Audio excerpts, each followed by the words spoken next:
Hello my viewers and welcome back to my channel. Welcome to a thought-provoking exploration of race, identity, and survival in the modern world. Now in this captivating video, a provocative question is posed. How would black people fare on this planet if palm color people didn't exist? I mean, the same way black people have been faring before colonialism. Black communities have thrived and survived long before the era of colonialism, and this resonates deeply, reminding us of the resilience of ingenuity inherent in diverse cultures across the African continent and throughout the African diaspora. The history is replete with examples of thriving civilizations and sophisticated societies that flourished independently of palm color influence, demonstrating the inherent strength and resilience of black communities.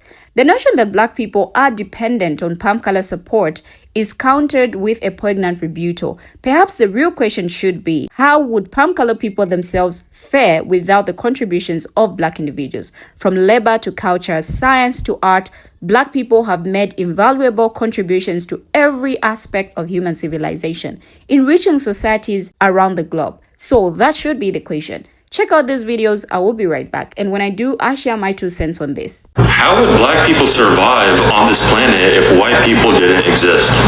Now, some people might think of this as a joke, but this is actually a very serious question. There is nowhere on this planet an example of a self-sustaining and successful and thriving black community. I mean, let's take Africa, for example.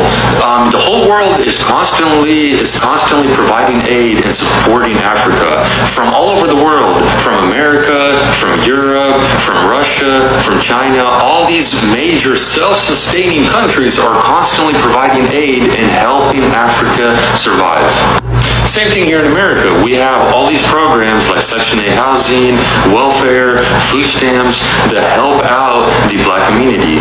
So it is a real question. How would black people survive and self-sustain if white people did not exist? Y'all be coming for us unprovoked, and it's very telling. Y'all boldness and wanting to be a clan member it's coming out. It's coming out like a demonic spirit. Just let it out. Let the clanery flow. But I have some clarifying questions, especially since you said that black people can't survive without white people because of us being on Section 8 and black people in Africa not being able to sustain their own villages, all without white people being able to take care of them. So I have some clarifying questions. Are you saying that black people couldn't survive on their own by building their own homes and infrastructure, kind of like how we built Harvard University and the White House? Are you saying that we couldn't cultivate the land to grow our own food, kind of like how we grew rice, cotton, indigo, tobacco, other vegetables to feed families, including y'all's? We all know what happened to the colonial society of Roanoke when they were left to their own devices, trying to feed themselves, and they just mysteriously died off because they were too lazy to cultivate the land. Moving on. Are you saying that black people wouldn't be able to survive without y'all when it comes to raising our kids? Because I distinctly remember laws being passed in the Carolinas preventing black women from staying home to raise their own children because y'all were too lazy to raise your own children. And so you made it illegal for black women to be stay-at-home mothers.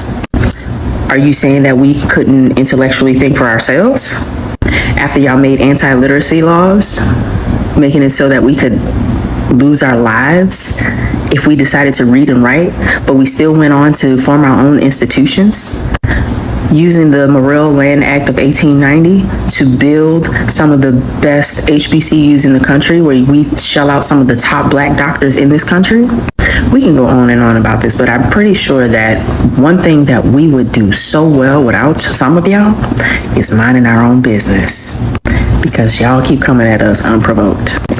Now, what would you do if we no longer existed? Clearly, you would struggle to mind your own business, and you would have no one to blame for your mediocrity. I think we'll be fine. I think we will do just fine. As a matter of fact, dare I say, we might do even just a little bit better, actually.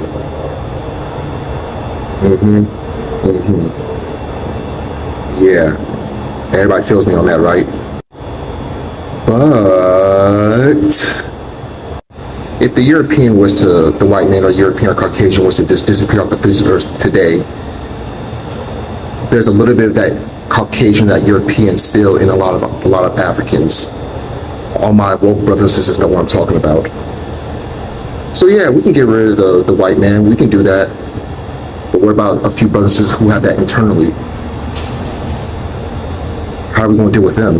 That's my question. Just a thought, that's all. Just my thoughts. Our ancestors had to teach your ancestors how to properly bathe and groom themselves. Hell, we still doing that now. I think we would be fine. Trust me. Troglodyte male monkey in winter. Is this you? Yeah. You all really think you all be on to something, don't you? Let's get it. How would black people survive on this planet if white people didn't exist? The same way we did prior to the age of exploration and colonization that saved your ancestors, with Nubian empires such as the Kingdom of Kush, in ancient civilizations like the land of Punt that the Egyptians referred to as the land of the gods. Oh, the Egyptians are not even on this list. Let's get it. With city-states like Carthage that were the North African hub of commercial activity and flourished for over 500 years. That would be longer than the United States has been in existence. The great Ethiopian kingdom of Axiom, while Rome was rising and falling, its influence was spreading throughout Africa from a base in Ethiopia. And without white people, the Mali Empire got along just fine through Western Africa with its crown jewel of Timbuktu, an educational center that it took Europe hundreds of years to even catch up with. Oh, and let's not forget the Songhai Empire of West Africa that encompassed more area and territory than all of Western Europe combined. And my personal favorite, the Great Zimbabwe, that rivaled anything Europe had to offer in 1100 CE. It was a trading mecca. Goods and services were traded there from all over Africa and also included trade with India, China, and the Arabian Empire. Now, you were saying something else. There is nowhere on this planet an example of a self-sustaining and successful and thriving black community. I mean, let's take Africa, for example. The whole world is constantly providing aid and supporting Africa from all over the world, from America, from Europe, from Russia, from China. All these major self-sustaining countries are constantly providing aid and helping Africa survive. What you reference is not aid. It's capitalistic colonization, because European colonialism is alive and well in Africa today. And America, Russia, China, all of them are jumping on the bandwagon. Why, you may ask? Because Africa, by far, contains the most mineral wealth of any continent on this planet. Oil, copper, gold, diamonds, all the precious metals are found in Africa, as well as timber. That is why all of these nations you mentioned want to get a foothold and colonize in Africa today. It is not Africa who needs Europe. It's Europe and America who needs Africa.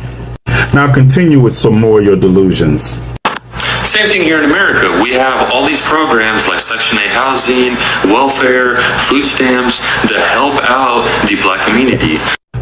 Section 8. Let's make this quick, because your stupid ass could have just Googled this. But about half, 49%, of projected base Section 8 recipients are white. About a third, 33%, are black, and 13% are Hispanic. That's Section 8. Moving right along. Next. Welfare. Something else you could have just Googled. You would have discovered that 75.2% of the welfare paid in 2020 went to retired workers and dependents accounts. And you would also discover that 36.5% of welfare recipients are white, while 25.8% are black. No nowhere on this planet an example of a self-sustaining and successful and thriving Black community. There have been many examples in this country alone of self-sustaining, thriving Black communities, but your ancestors could not stand to see them prosper and thrive. That's why you continually burnt them down.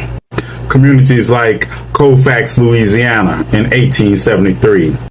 Communities like Wilmington, North Carolina, where the first coup in this country actually took place, when racist white supremacists couldn't stand to see elected Black officials in power and ran them out of town and destroyed or took all their property. And let's not forget what happened in 1906 in Atlanta, when white people were threatened by the upward mobility of the Black community in Atlanta, and all of a sudden 4 random white women accused some unknown random Black men of raping them, therefore kicking off a 1906 massacre in Atlanta.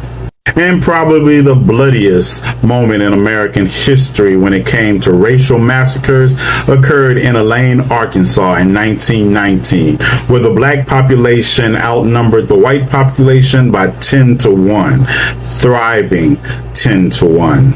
And when that thriving Black community in Elaine, Arkansas got together and decided to demand justice with their economic might, what happened? Oh yeah, that's right. White people showed up and massacred them. Yeah, and let's not forget Rosewood, 1923, a thriving Black community that Fannie Taylor decided to destroy by saying that she was raped by a Black man. And who did they go get first? The local blacksmith. And before killing him, they made sure to torture and mutilate him and hung him from a tree and proceeded to start to burn down a thriving Black community. Listen here, you poster child for why your uncle should have had a better pull-out game on his sister. Black people don't need you all. We did not create the transatlantic slave trade because we needed you. You created it because you needed us. And we will be fine if you cease to exist tomorrow. And I said what I said. Now, I feel I should first start by addressing the misconceptions and inaccuracies present in his arguments. Firstly, his assertion that Black people would struggle to survive without palm-colored people ignores the rich history of self-sustaining and thriving Black communities, long before the era of colonialism. From ancient civilizations in Africa to indigenous societies in the Americas, Black people have demonstrated resilience and ingenuity in adapting to diverse environments and cultivating sustainable livelihoods. The portrayal of Africa and Black Americans as perpetually dependent on palm color support overlooks the complex dynamics of colonialism, exploitation, and neocolonialism that continue to shape global power structures. The aid provided by European countries and other global powers often comes with strings attached, serving their own economic and geopolitical interests rather than addressing the root causes of poverty and inequality. The notion that aid to Africa and Black communities is given freely is a fallacy. European countries and multinational corporations often extract natural resources from African countries at a fraction of their true value, exploiting local labor and perpetuating economic dependency. This neocolonial economic system enriches the global north at the expense of the global south, perpetuating cycles of poverty and underdevelopment. Now, his commentary should highlight the ongoing theft of Africa's natural resources by multinational corporations and Western powers. From mineral extraction to land grabs, the exploitation of Africa's wealth has fueled economic growth in the global north while leaving African nations impoverished and environmentally degraded. The commentary should challenge the flawed assumptions and Eurocentric narratives perpetuated by the individual in question, emphasizing the resilience and agency of Black communities throughout history. By exposing the realities of colonialism, exploitation, and neocolonialism, I feel this would have been a very good conversation. European colonial powers exploited Africa's resources, enslaved millions of Africans, and imposed systems of oppression that continue to shape socio-economic conditions today. The aid provided by Western countries often serves to perpetuate economic dependency rather than promote genuine development. Structural adjustment programs imposed by international financial institutions have forced African nations to prioritize debt repayment over social spending, exacerbating poverty and inequality. Multinational corporations, often backed by Western governments, continue to exploit Africa's natural resources for profit. Now, this includes mining for minerals like gold, diamond, and coltan, as well as exploiting oil and gas reserves. Despite the immense wealth generated, local communities rarely see the benefits, as profits are siphoned off the foreign corporations. Large-scale land acquisitions by foreign investors, often facilitated by corrupt governments, displace local communities and disrupt traditional ways of life. This phenomenon, known as the land grabbing, further exacerbates food insecurity and socio-economic inequality in rural areas. The extraction of natural resources in Africa often comes at a significant environmental cost. Deforestation, pollution, and habitat destruction threaten biodiversity and the livelihoods of local communities. Climate change disproportionately affects African nations despite minimal contribution to greenhouse gas emissions. Despite the myriad challenges faced by Black communities, there is a rich history of resistance and solidarity that we have seen and that they have seen. Movements for decolonization, civil rights, and social justice have challenged systems of oppression and laid the groundwork for positive change. Grassroots organizations and community-led initiatives work tirelessly to empower marginalized communities and promote sustainable development. Even after former colonial rule ended, Western countries continue to exert control over African nations through neocolonial mechanisms. Now, this includes the imposition of unfair trade agreements, debt bondage, and political interference, which undermines sovereignty and perpetuate dependency. The exodus of skilled professionals from African countries to Western nations, often referred to as the brain drain, further exacerbates development challenges. Now, this loss of human capital deprives African nations of much-needed expertise and talent, hindering efforts to build sustainable economies and institutions. The legacy of colonialism and ongoing economic exploitation contribute to significant health disparities in Black communities, limited access to healthcare services, inadequate sanitation infrastructure, and environmental pollution disproportionately affect marginalized populations, leading to higher rates of disease and mortality. Western countries have long exploited and appropriated elements of Black culture for profit and entertainment, while simultaneously perpetuating negative stereotypes and erasing the contributions of Black creators. From music and fashion to language and cuisine, Black culture has been commodified and exploited without proper recognition or compensation. The education systems in many African countries continue to suffer from underinvestment, lack of resources, and systemic inequalities. Limited access to quality education perpetuates cycles of poverty and marginalization, further entrenching disparities between Black communities and counterparts in the global North. The legacy of colonialism and ongoing interference by Western powers have contributed to political instability and conflict in many African nations. Divisive colonial-era borders, resource competition, and proxy wars fueled by external actors have resulted in widespread suffering and displacement, particularly affecting vulnerable populations. These are just my thoughts, and I feel this man should have first known the facts before coming here, but hey, it is what it is. What do my viewers have to say about this video? Share your thoughts as well in the comment section. Thank you for always watching, and see you in my next video.